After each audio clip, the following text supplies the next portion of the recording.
매주 사무엘 하를 통해서 다윗의 성품을 우리는 매주 보고 있습니다. 오늘도 하나님의 성품을 닮은 다윗의 모습을 보게 됩니다. 오늘은 성품 특집이라고 볼 수 있을 것 같습니다. 다윗의 참 많은 성품들이 오늘 등장하게 되는데요. 다윗의 성품을 통해서 하나님의 성품을 우리가 발견하게 됩니다. 그래서 오늘 배우게 될 그 다윗의 성품들이 곧 하나님의 성품이고, 그 하나님의 성품이 곧 나의 성품이 될 수 있도록 오늘 배운 말씀들을 여러분들께서 내가 믿음으로 취하고 또 선포하면 그 성품이 나의 성품이 될 줄로 믿고 선포합니다. 자, 오늘은 사무엘하 8장, 9장, 10장의 내용입니다. 다윗 왕의 통치와 승승장구, 하나님께서 다윗 왕을 높여주시고 그리고 승승장구한다는 그 내용입니다. 자, 오늘 읽을 8장에서 10장의 그 시기는 다윗의 언약 직후의 내용입니다. 지난 시간에 우리는 성전 건축을 요청드린 다윗과 그것을 거절하고 다윗 언약을 약속해 주신 하나님을 우리는 살펴봤습니다. 다윗이 누굽니까? 하나님이 성전 건축을 거절했지만은 결코 실망하지 않고 자기 아들 때에 성전 건축을 지을 수 있도록 준비를 이제 결심하게 됩니다. 그래서 내용이 주변 나라들을 정복하는 내용들이 이번 시간에 다 나오게 됩니다. 여러분, 느헤미야에서 보면 성벽을 재건하는 목적이 주변 나라들의 침략을 막는 것처럼 성전 건축은 정말 대공사입니다. 이것을 하기 위해서는 일단 나라가 안정되어야 됩니다. 전쟁이 없는 평화로운 시대여야만이 이것이 가능한 거죠. 그래서 다윗은 주변 나라들을 정복하고 조공을 바치게 하는 내용들이 오늘 나오게 됩니다. 자, 오늘의 내용도 나를 존중히 여기는 자를 내가 존중히 여기고 나를 멸시하는 자를 내가 경멸하리라. 이 사무엘서를 여는 열세구절, 사무엘상 2장 30절 말씀이 계속 유효하게 적용될 수 있습니다. 8장, 9장, 10장의 내용들을 우리가 한눈에 먼저 살펴볼 필요가 있습니다. 그 중에서 우리가 눈여겨볼 부분들이 이 하나님의 성품입니다. 오늘 우리가 보게 될 이 하나님의 성품은 두 가지는 공의의 하나님이면서 동시에 사랑의 하나님, 이 두 가지 성품에 대해서 좀 집중적으로 살펴보도록 하겠습니다.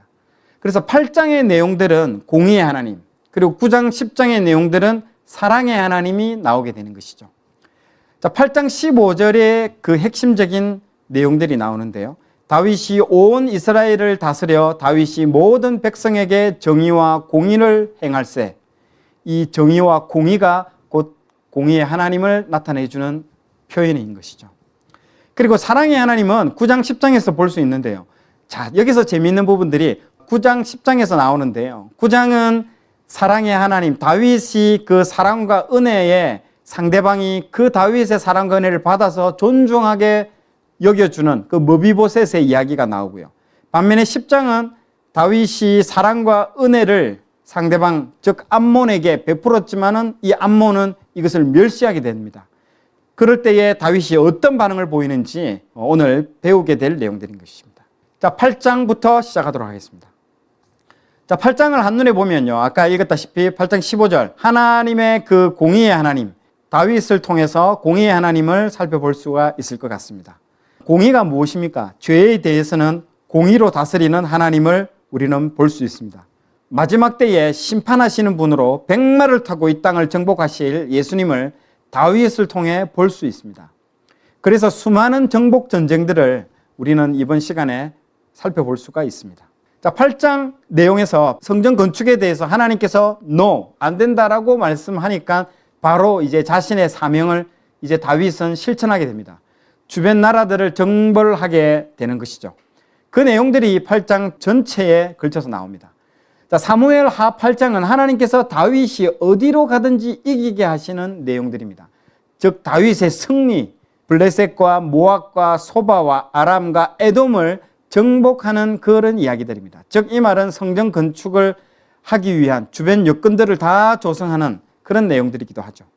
자, 먼저 첫 번째 메덱 암마, 이 말이 어렵게 나오지만은 가드라는 곳입니다. 이 블레셋에서 가드, 이 골리앗의 고향이죠. 다윗이 블레셋을 쳐서 항복시키고 블레셋 사람들의 손에서 메덱 암마를 빼앗은 이야기인데요. 메덱 암마는 가드입니다. 가드의 다른 이름으로 이 명칭이 지금 성경에는 좀 나오는데요. 그동안 이스라엘을 가장 많이 괴롭힌 족속이 이 블레셋입니다. 지금도 괴롭히고 있죠. 현재 여러분들 가자 지구라고 들어보셨죠? 그 가자 지구가 있는 곳이 블레셋 사람들이 사는 곳입니다. 여호수아 때도 이곳은 너무 강력했기 때문에 정복하지 못한 그런 땅이었습니다. 하나님은 이스라엘이 교만할 때에, 하나님을 또 떠날 때에 이스라엘을 때리는 방망이로 사용한 나라가 바로 이 블레셋인 것이죠. 골리앗의 고향이기도 하고 기골이 장대한 사람들이 많이 살아서 강력한 땅입니다. 그러나 다윗 때에 완전히 이곳 땅을 정복하게 되고 항복을 받아내게 되는 것이죠. 그래서 블레셋과의 전투가 이 8장에서 곳곳에 나오게 되는 것입니다. 자, 블레셋 땅을 정복하고 나자 모압과의 전투가 또 벌어지게 되는 것입니다. 모압은 지금 지도상에서 보는 것처럼 사해를 기준으로 해서 오른쪽 부분이 이 모압 땅입니다. 정복된 그 모압이 이제 이스라엘에게 조공을 바치게 되는 부분들도 나오게 되는 것이죠. 자, 소바 왕 하닷 에셀을 또 정복하고 조공을 또 바치게 되고요. 다윗이 주변 나라들을 정복하고 조공을 받습니다. 이것은 솔로몬이 하나님의 성전을 지을 때 필요한 재료가 됩니다. 다윗은 자신의 손으로 성전을 지을 수 없다는 것을 알면서도 자기 아들이 성전을 지을 수 있도록 준비를 해 주었던 것이죠. 자, 은그릇, 금그릇, 녹그릇 등을 많이 가져왔는데요. 이 모든 것들이 나중에 성전에 쓰일 재료들인 것이죠. 특별히 이 녹그릇들은 나중에 성막에 들어갈 때 여러분 그 성전 들어간 입구에 그 물두멍이라고 되어 있습니다. 그 물두멍이 다 노수로 만들어져 있는 재료들이 다 노수로 되어 있습니다. 자, 그리고 마지막에는 에돔을 정복한 이야기들이 또 이어서 나옵니다. 소금 골짜기 전투인데요. 이 소금이라는 그 말이 나온 것처럼 이 에돔의 위치가 사해 부근인 것이죠. 자, 사무엘 하 8장 부분들을 우리가 한번 먼저 읽어보도록 하겠습니다. 8장. 그 후에 다윗이 블레셋 사람들을 쳐서 항복을 받고 블레셋 사람들의 손에서 메덱 암마를 빼앗으니라. 다윗이 또 모압을 쳐서 그들로 땅에 엎드리게 하고 줄로 재어 그 두 줄 길이의 사람은 죽이고 한 줄 길이의 사람은 살리니 모압 사람들이 다윗의 종들이 되어 조공을 드리니라. 르옵의 아들 소바왕 하닷 에셀이 자기 권세를 회복하려고 유브라데 강으로 갈 때에 다윗이 그를 쳐서 그에게서 마병 1700명과 보병 2만 명을 사로잡고 병거 100대의 말만 남기고 다윗이 그 외의 병거의 말은 다 발의 힘줄을 끊었더니 다메섹의 아람 사람들이 소바왕 하닷에셀을 도우러 온지라. 다윗이 아람 사람 2만 2천 명을 죽이고 다윗이 다메섹 아람의 수비대를 두매 아람 사람이 다윗의 종이 되어 조공을 바치니라. 다윗이 어디로 가든지 여호와께서 이기게 하시니라. 다윗이 하닷에셀의 신복들이 가진 금 방패를 빼앗아 예루살렘으로 가져오고 또 다윗 왕이 하닷에셀의 고을 베다와 베로데에서 매우 많은 놋을 빼앗으니라. 하마당 도이가 다윗이 하닷에셀의 온 군대를 쳐서 무찔렀다 함을 듣고 도이가 그의 아들 요람을 보내 다윗 왕에게 문안하고 축복하게 하니 이는 하닷에셀이 도이와 더불어 전쟁에 있던 터에 다윗이 하닷에셀을 쳐서 무찌름이라. 요람이 은그릇과 금그릇과 녹그릇을 가지고 온지라. 다윗 왕이 그것도 여호와께 드리되 그가 정복한 모든 나라에서 얻은 은금 곧 아람과 모압과 암몬 자손과 블레셋 사람과 아말렉에게서 얻은 것들과 소바왕 르옵의 아들 하닷에셀에게서 노력한 것과 같이 드리니라. 다윗이 소금 골짜기에서 에돔 사람 18,000명을 쳐 죽이고 돌아와서 명성을 떨치니라. 다윗이 에돔의 수비대를 두되 온 에돔의 수비대를 두니 에돔 사람이 다 다윗의 종이 되니라. 다윗이 어디로 가든지 여호와께서 이기게 하셨더라. 다윗이 온 이스라엘을 다스려 다윗이 모든 백성에게 정의와 공의를 행할세. 스루야의 아들 요압은 군 사령관이 되고 아힐롯의 아들 여호사밧은 사관이 되고 아히두베의 아들 사독과 아비아달의 아들 아히멜렉은 제사장이 되고 스라야는 서기관이 되고 여호야다의 아들 브나야는 그렛 사람과 블렛 사람을 관할하고 다윗의 아들들은 대신들이 되니라. 사무엘하 8장 6절과 14절 내용을 한번 보시기 바랍니다. 이 반복된 구절이 나옵니다. 6절과 14절에 반복된 구절, 다윗이 어디를 가든지 여호와께서 이기게 하시니라. 즉 자기의 힘과 노력, 전략으로 이 전쟁에서 승리를 했다라는 것이 아니라는 것이죠. 하나님이 함께 하셨기 때문에 이 전쟁에서 이기게 하셨다라는 내용들이 반복적으로 반복 패턴을 통해서 계속 나타나고 있습니다. 우리는 정말 되는 인생을 살려고 합니다. 뭔가 우리 힘으로, 우리 노력으로 내가 되려고 하는 그 되는 인생을 살려고 하지만은 정말 중요한 것은 하나님에 의해서 되어지는 인생이 정말 중요한 것입니다. 그래서 다윗의 이 모습을 통해서 반드시 되는 인생이 아니라 되어지는 인생을 살 줄로 믿고 선포합니다. 자, 그리고 4절에 보시면 마병 1700명과 보병 2만 명을 포로로 잡고 병거 100대를 남기고 나머지 말은 모두 발목에 힘줄을 끊어버렸다라는 내용들이 나옵니다. 이 말은 신명기에서 언급한 왕의 규례에서 한 번 더 언급된 내용들입니다. 여러분, 왕의 규례에 대해서 신명기 17장 16절에 보면요, 그는 병마를 많이 두지 말 것이요 라고 이렇게 왕의 규례에 대해서 하나님께서 미리 언급을 다 해두었습니다. 그래서 다윗과 솔로몬을 비교해서 한번 보여드리겠습니다. 다윗은 방금 읽었던 8장 4절, 사무엘하 8장 4절에서 그에게서 마병 1700명과 보병 2만 명을 사로잡고 병거 100대의 말만 남기고 다윗이 그 외의 병거의 말은 다 발에 힘줄을 끊었더니 라고 이렇게 정확하게 그 말씀에 순종을 했습니다. 다윗은. 그런데 이 솔로몬은 열왕기상 10장 26절, 솔로몬이 병거와 마병을 모음에 병거가 1400대요 마병이 12,000명이라 정반대의 지금 행동을 하고 있죠. 분명히 하나님께서 신명기에 이렇게 말씀을 마병을 많이 두지 말라고 했는데 솔로몬은 이렇게 많이 또 두고 있는 모습들을 보게 됩니다. 그 결과에 대해서 나중에 다 우리는 알 수가 있겠죠. 어떻게 됐는지. 자, 그런 것처럼 이 하나님의 말씀에 나오는 부분들을 비교해서 이렇게 우리는 볼 수가 있습니다. 자, 민수기에 나오는 여러분 발람의 예언을 혹시 기억하십니까? 민수기에 발락이, 그 모압 왕 발락이 발람을 데려옵니다. 이 발람이 누굽니까? 당시 가장 핫한 주술가입니다. 저주를 퍼붓게 되면 그 저주가 그대로 이루어지는 가장 영험한 주술가를 이 발락이 탁 데려옵니다. 스카우트해서 데려오죠. 돈을 아주 많이 주겠다고 데려옵니다. 이때 발람이, 발락이 발람에게 이 이스라엘을 저주해달라고 요청을 합니다. 그런데 3번 연속 저주를 퍼부었는데 축복이 나가게 되는 거죠. 하나님이 그 발람의 입을 통제하고 입을 짓고 하나님의 그 말을, 이스라엘을 저주하지 못하고 축복하는 말만 하게끔 만들어버리죠. 그런데 중요한 거는 이 3번 연속 축복이 나가자 이 발락이 화를 내면서 나 너한테 이제 복채를 안 줄 거라고 얘기를 하잖아요. 그러고 난 이후에 이 놀라운 예언이 나오죠. 그 예언이 뭐냐면 이 민수기 24장 17에서 18절 맞습니다. 내가 그를 바라보아도 가까운 일이 아니로다. 한 별이 야곱에게서 나오며 한 규가 이스라엘에게서 일어나서 모압을 이쪽에서 저쪽까지 쳐서 무찌르고 또 셋의 자식들을 다 멸하리로다. 그의 원수 에돔은 그들의 유산이 되며 그의 원수 세일도 그들의 유산이 되고 그와 동시에 이스라엘은 용감히 행동하리로다. 자, 방금 우리가 읽었던 게 8장 전반적인 내용이 이미 민수기 24장 17절 18절에서 발람을 통해서 예언이 다 되었다라는 거죠. 아주 놀랍습니다. 그래서 모압하고 에돔이 다 나중에 어떤 한 별이 누굽니까?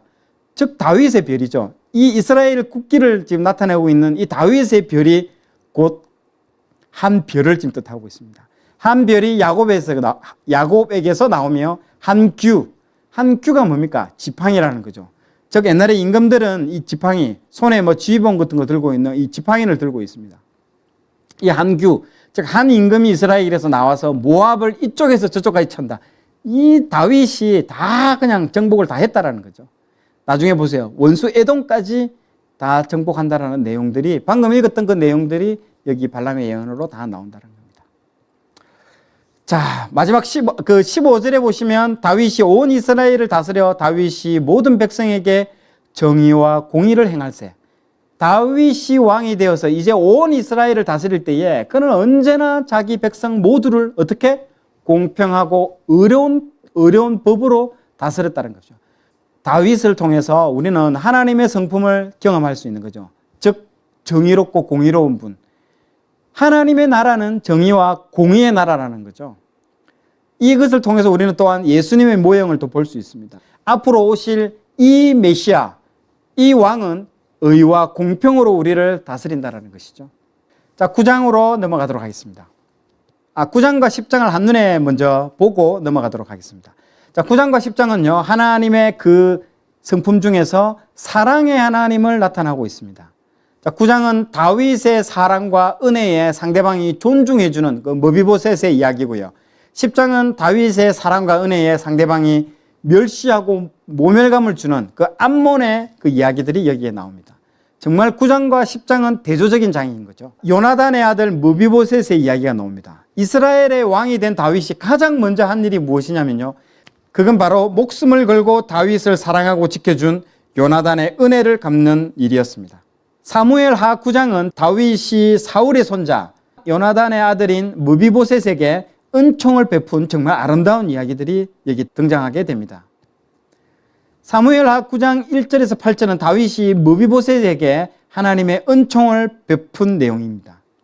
왜 은혜를 베풀까요? 그것은 요나단과의 약속 때문인 거죠. 다윗을 통해 하나님의 그 신실한 그 성품, 반드시 약속한 것을 지킨다는 그 신실한 성품을 우리가 이 장에서 또 배울 수가 있는 것입니다. 그래서 나중에는 이 무비보셋이 왕의 상에서, 이 다윗 왕이 먹는 그 왕의 상에서 같이 먹는 그 은혜를 받게 되는 것이죠. 자, 사무엘하 9장을 같이 한번 읽어보도록 하겠습니다. 제9장.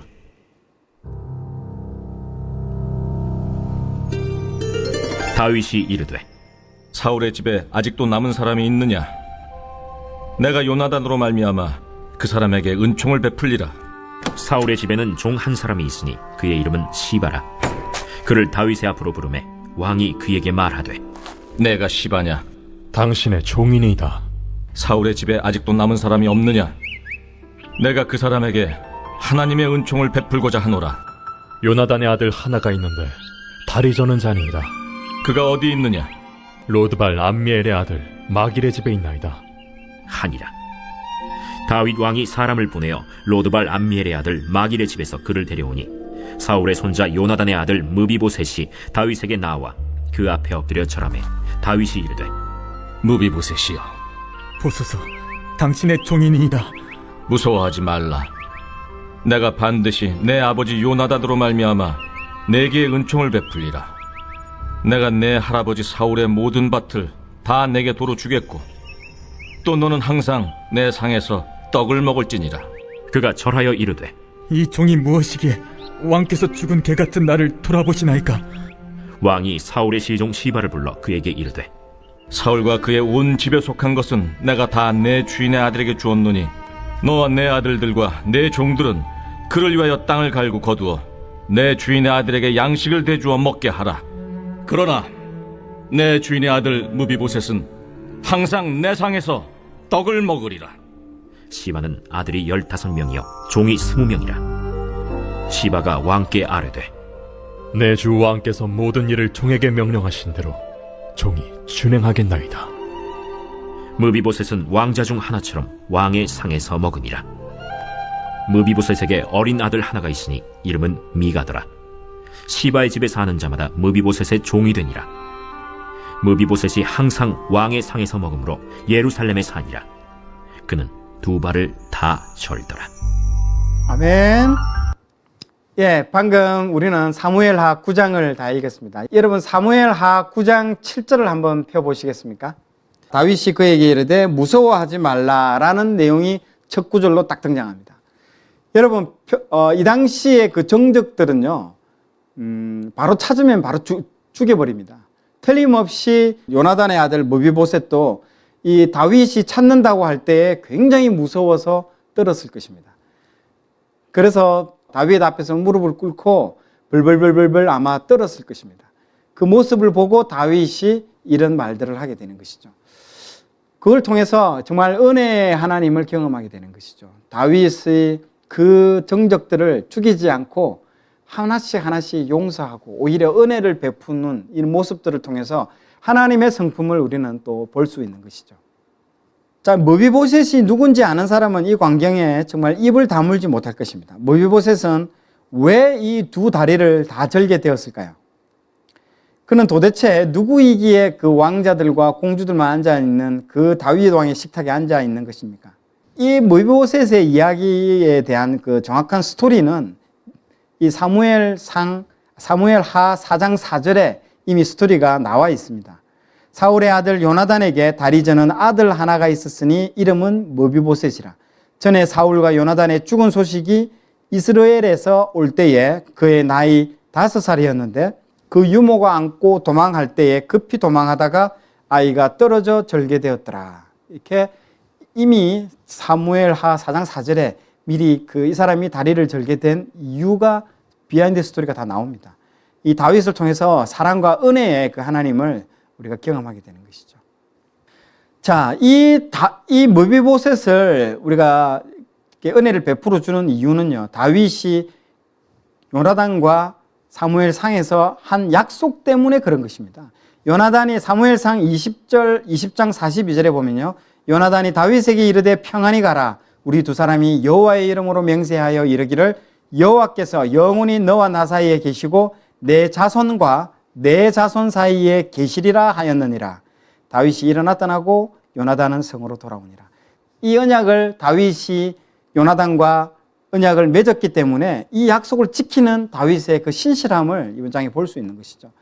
즉 다윗의 그 신실한 이 성품들은 하나님의 그 신실한 성품을 통해서 우리는 알 수 있다는 것이죠. 다음은 10장입니다.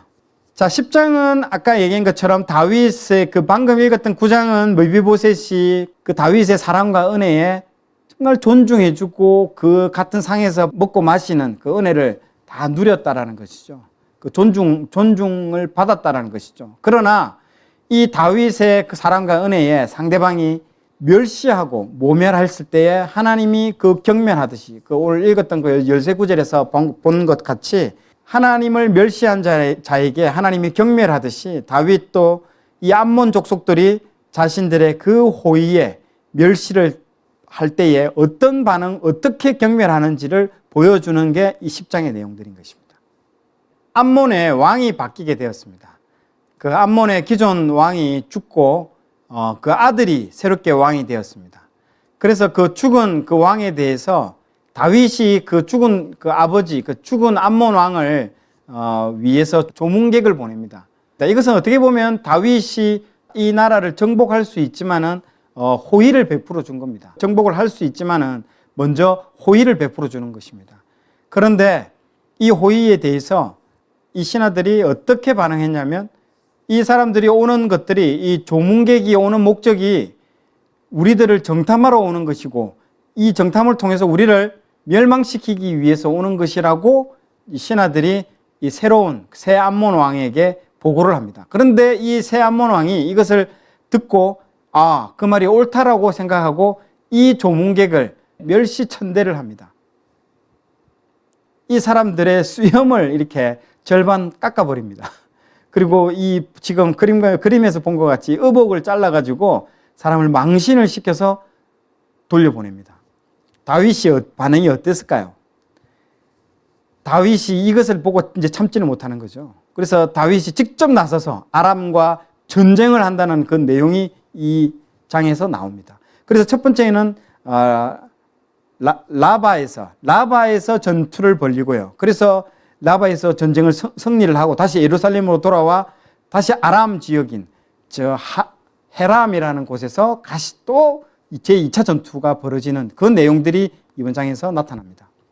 다윗이 크게 분노했다는 걸 알아차리게 되자 혼자 힘으로는 얘들이 감당이 안 되니까 용병을 이제 고용을 합니다.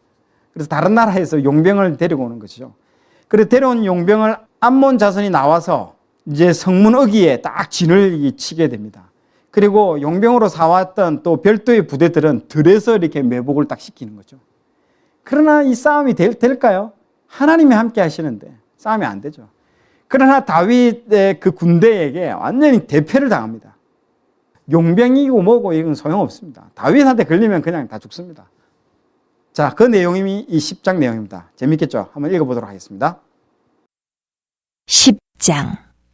그 후에 암몬 자손의 왕이 죽고 그의 아들 한온이 대신하여 왕이 되니 다윗이 이르되 내가 나하스의 아들 한온에게 은총을 베풀되 그의 아버지가 내게 은총을 베푼 것 같이 하리라 하고 다윗이 그의 신하들을 보내 그의 아버지를 조상하라 하니라. 다윗의 신하들이 암몬 자손의 땅에 이르매 암몬 자손의 관리들이 그들의 주 한온에게 말하되 왕은 다윗이 조객을 당신에게 보낸 것이 왕의 아버지를 공경함인 줄로 여기시나이까. 다윗이 그의 신하들을 당신에게 보내 이 성을 엿보고 탐지하여 함락시키고자 함이 아니니까 하니 이에 한온이 다윗의 신하들을 잡아 그들의 수염 절반을 깎고 그들의 의복의 중동 볼기까지 자르고 돌려보내매 사람들이 이 일을 다윗에게 알리니라. 그 사람들이 크게 부끄러워하므로 왕이 그들을 맞으러 보내 이르기를 너희는 수염이 자라기까지 여리고에서 머물다가 돌아오라 하니라. 암몬 자손들이 자기들이 다윗에게 미움이 된 줄 알고 암몬 자손들이 사람을 보내 벳르옵 아람 사람과 소바 아람 사람의 보병 2만 명과 마아가 왕과 그의 사람 1,000명과 돕 사람 12,000명을 고용한지라. 다윗이 듣고 요압과 용사의 온 무리를 보내매 암몬 자손은 나와서 성문어기에 진을 쳤고 소바와 르홉 아람 사람과 돕과 마아가 사람들은 따로 들에 있더라. 요압이 자기와 맞서 앞뒤에 친 적진을 보고 이스라엘의 선발한 자 중에서 또 엄선하여 아람 사람과 싸우려고 진치고 그 백성의 남은 자를 그 아우 아비새의 수하에 맡겨 암몬 자손과 싸우려고 진치게 하고 이르되 만일 아람 사람이 나보다 강하면 내가 나를 돕고 만일 암몬 자손이 너보다 강하면 내가 가서 너를 도우리라. 너는 담대하라. 우리가 우리 백성과 우리 하나님의 성읍들을 위하여 담대히 하자. 여호와께서 선히 여기시는 대로 행하시기를 원하노라 하고 요압과 그와 함께한 백성이 아람 사람을 대항하여 싸우려고 나아가니 그들이 그 앞에서 도망하고 암몬 자손은 아람 사람이 도망함을 보고 그들도 아비새 앞에서 도망하여 성읍으로 들어간지라. 요압이 암몬 자손을 떠나 예루살렘으로 돌아가니라. 아람 사람이 자기가 이스라엘 앞에서 패하였음을 보고 다 모임에 하다레셀이 사람을 보내 강 건너 쪽에 있는 아람 사람을 불러내매 그들이 헬람에 이르니 하다레셀의 군사령관 소박이 그들을 거느린지라. 어떤 사람이 다윗에게 알림해 그가 온 이스라엘을 모으고 요단을 건너 헬람에 이르매 아람 사람들이 다윗을 향하여 진을 치고 더불어 싸우더니 아람 사람이 이스라엘 앞에서 도망한지라. 다윗이 아람 병거 700대와 마병 4만 명을 죽이고 또 그 군사령과 소박을 치매 거기서 죽으니라. 하다레셀에게 속한 왕들이 자기가 이스라엘 앞에서 패함을 보고 이스라엘과 화친하며 섬기니 그러므로 아람 사람들이 두려워하여 다시는 암몬 자손을 돕지 아니하니라. 전부 다 10장까지 다 읽었는데요. 자, 오늘 우리가 하나님의 성품에 대해서 오늘 많이 배웠습니다. 오늘의 테마는 성품입니다. 성품. 자, 8장, 9장, 10장을 통해서 우리는 공의의 하나님과 그 사랑의 하나님을 우리는 살펴봤습니다. 공의의 하나님과 사랑의 하나님. 오늘 내용에서 우리는 다양한 하나님의 성품을 우리는 봤습니다. 공의의 하나님과 사랑의 하나님. 여러분, 이 공의와 사랑이라는 이 말은요, 모순입니다. 이 서로 함께 할 수 없는 단어인 거죠. 왜냐하면 죄에 대해서는 하나님은 심판하실 수밖에 없는 그 공의의 하나님인 거죠. 그러나 악인이라도 심판받지 않고 구원받기를 원하시는 그 사랑의 하나님. 정말 이 두 가지는요, 같이 함께 공존할 수 없습니다. 죄가 있으면 반드시 죽어야 됩니다. 그러나 정말 죽어야 되는데 이 사람이 죽는 걸 하나님은 원치 않는 거예요. 정말 이게 모순이 일어나는 것이죠. 자, 그러면 이 부분들에 대해서 이 공의와 사랑이라는 이 모순을 어떻게 하나님은 해결했을까요? 그게 바로 이 십자가라는 것이죠. 이 모순을 해결한 사건이 바로 십자가 사건입니다. 죄에 대해서 죄인인 우리가 마땅히 심판받는 것이 공의입니다. 그러나 그 심판을 우리 대신 받으셔서 십자가에서 예수님께서 우리를 대신해서 죽으셨다는 거죠. 공의와 사랑이라는 이 모순을 자신의 희생으로 해결하신 놀라운 구원의 비밀이 바로 이 십자가 사건인 것입니다. 세상 사람들은 그 사랑의 하나님이 지옥을 만들었을 리가 없다라고 그렇게 말하는 사람도 있습니다. 그것은 공의의 하나님을 모르고 하는 이야기입니다. 죄에 대해서는 반드시 심판하셔야 하는 분이 하나님입니다. 그러나 하나님은 예수님을 통해서 십자가를 통해 구원의 길을, 즉 우리가 살 길을 열어주셨다는 거죠. 이것을 믿기만 하면 우리는 심판받지 않고 멸망받지 않고 구원을 얻게 된다는 것이 그것이 바로 복음인 것입니다. 자, 공의와 사랑의 성품. 사랑 없이 공의의 하나님만 주장하게 되면요, 정말 그 사람은 무섭고 잔인한 사람이 될 수밖에 없습니다. 반면에 공의가 없고 사랑의 하나님만 주장하게 된다면요, 그 사람은 죄를 이길 수 없게 되는 것이죠. 공의와 사랑의 하나님 성품이 곧 내 성품이 되어야 됩니다. 다윗의 사례를 한번 살펴보겠습니다. 사울이 자기를 죽이려고 했습니다. 그런데 그 사울에 대해서는 여러 번 죽일 기회가 있었지만은 다윗은 결코 사울을 죽이지 않습니다. 하나님의 기름 부음 받은 자라고 해서 죽이지 않습니다. 그런데 나중에 사무엘하 초반에 보면 아말렉 사람이 사울을 죽였다라는 그 보고를 들을 때에 다윗은 한치의 그 망설임도 없이 또 용서 없이 바로 그 사람을 죽여버립니다. 조금 이해가 안 가시죠? 자신을 죽이려고 했던 사울에 대해서는 용서했는데 자신의 원수인 사울을 죽였던 그 아말렉 사람에 대해서는 바로 용서 없이 바로 죽여버립니다. 어떻게 보면 참 이해할 수 없는 부분인데요. 이게 하나님의 성품이라는 거죠. 이 사랑과 공의에 대한 부분들이 잘 드러납니다. 자, 다윗의 이 사례가 정말 나의 성품하고는 얼마만큼 비슷한지 한번 보십시오. 우리의 경우는 우리를 죽이려고 하는 사람은 반드시 우리는 복수해야 되죠. 죽여야 됩니다. 그런 성품을 우리는 가지고 있습니다. 그리고 우리의 원수를 죽인 사람에 대해서는 왠지 고맙고 내 대신 복수를 해줘서 고맙고 그래서 왠지 그 사람이 정이 가고 그러지 않습니까? 나를 좀 시원케 해준 사람이라고 정이 가고 그러지 않습니까? 그런 것처럼 우리는 정말 하나님의 성품과 다르다라는 거죠. 우리가 이것을 통해서 다윗의 성품이 나의 성품, 얼마만큼 나의 성품이 하나님의 성품과 다르다라는 것들을 이 다윗의 사건을 통해서 우리는 볼 수 있습니다. 하나님이 사랑하는 사람을 나도 사랑하고 하나님이 미워하는 사람을 나도 미워하는 그런 성품을 여러분들 가지시기를 바랍니다. 자, 나누어 보세요. 공의의 하나님과 사랑의 하나님의 성품이 다윗의 어느 부분에서 나타났습니까? 그리고 공의의 하나님과 사랑의 하나님 중에서 자신에게 부족한 성품을 나누고 십자가의 예수님을 찬양해 보십시오. 두 번째, 다윗이 어디로 가든지 여호와께서 이기게 하신 이유는 무엇일까요?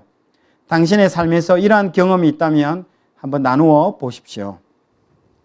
네, 오늘도 다윗의 이야기를 살펴보았습니다. 오늘은 다윗의 성품들을 통해서 하나님의 성품들을 우리가 엿볼 수 있는 부분들이 상당히 많았고요. 그리고 또 예수님의 어떤 모형적인 부분들도 상당히 많이 나왔습니다. 다시 오실 그 예수님께서 다시 오실 때는 백마를 타고 이 땅을 정복하고 모든 원수들을 정복한다라는 그 내용들이 오늘 이 다윗의 그 주변 국가들을 정복하는 사례들을 통해서 엿볼 수 있고요.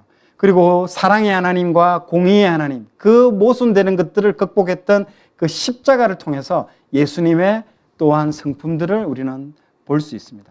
어떻게 보면 별로 중요하지 않게 생각할 수 있는 부분으로 볼 수 있겠지만은, 그러나 잘 읽어보면 예수 그리스도의 성품들과 하나님 마음에 합한 그 다윗의 성품들을 이 장에서 우리는 살펴볼 수가 있습니다.